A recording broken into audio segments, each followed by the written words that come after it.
ये कहानी एक साधारण परिवार की लड़की अनीता के बारे में है। शुरू से ही वो घर के सभी कामकाज में बहुत ही निपुण थी। सभी कामों को बड़ी सरलता से निपटा लेती थी। खाना बनाना और रसोई को साफ सुथरा रखना उसका शौक था।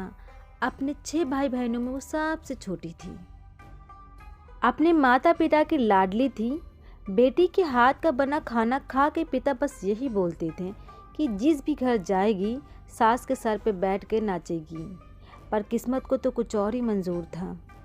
बनिया परिवार की लड़की की शादी एक पंजाबी संयुक्त परिवार में लिखी थी।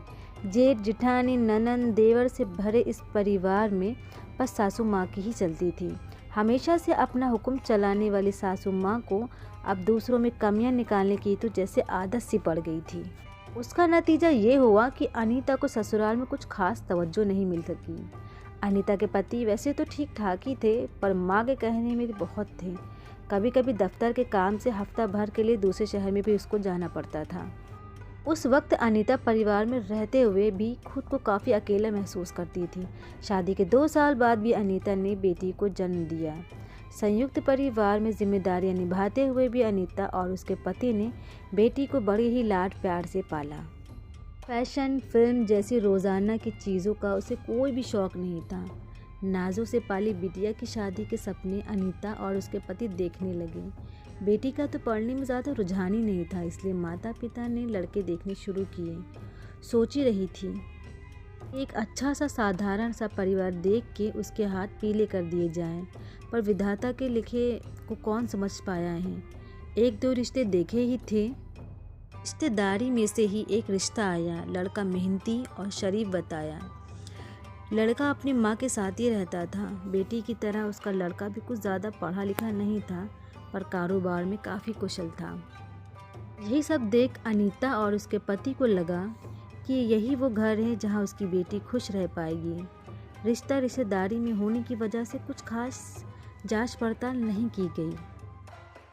आंखें बंद करके अनीता और उसके पति ने जी जान से बेटी का विवाह संपूर्ण किया, इस बात से बेखबर कि बेटी की मुश्किलें बस शुरू होने ही वाली थी।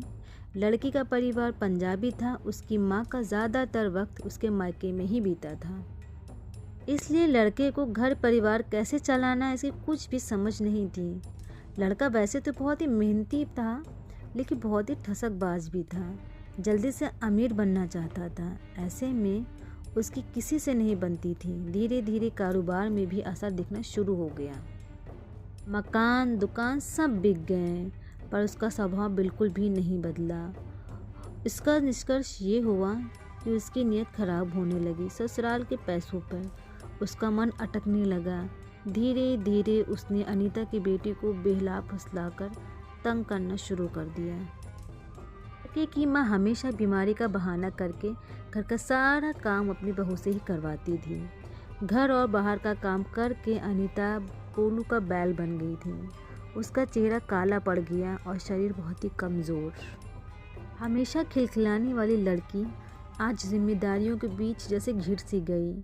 अच्छे पालन पोषण और अनीता की बिटिया इसी को अपना नसीब मानकर सब कुछ चुपचाप झेलने लगे।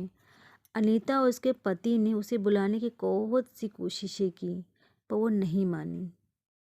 आज इस बात को 12 साल हो गए और कहानी वहीं की वहीं।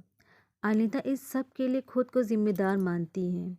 उसे लगता है कि उसकी बेटी की शादी करने में उसने काफ़ी जल्दी कर दी। अनीता यही सोच सोच के बीमार हो जाती हैं। उसकी चिंताएं बेटी को लेके कम ही नहीं हो रही थीं। आज ऐसा वक्त आ गया कि अनीता को शादी के नाम से चिढ़ हो गई। वो सबको बस यही सुझाव देती, बेटी की शादी बहुत ही सोच समझ के करनी चाहिए और उसमें बिल्कुल भी जल्दीबाजी ना करें। हो सके तो बेटी को अपने पैरों पे खड़ा करें और फिर उसकी शादी का सोचें। माँ बाप तो हमेशा अपनी बेटियों को खुशी देखना चाहते हैं ना, पर वे भूल जाते हैं कि वे बच्चों के जन्म के साथी हैं, कर्म के नहीं। मैं आप सबसे पूछना चाहती हूँ, क्या सच में ये अनीता की गलती है?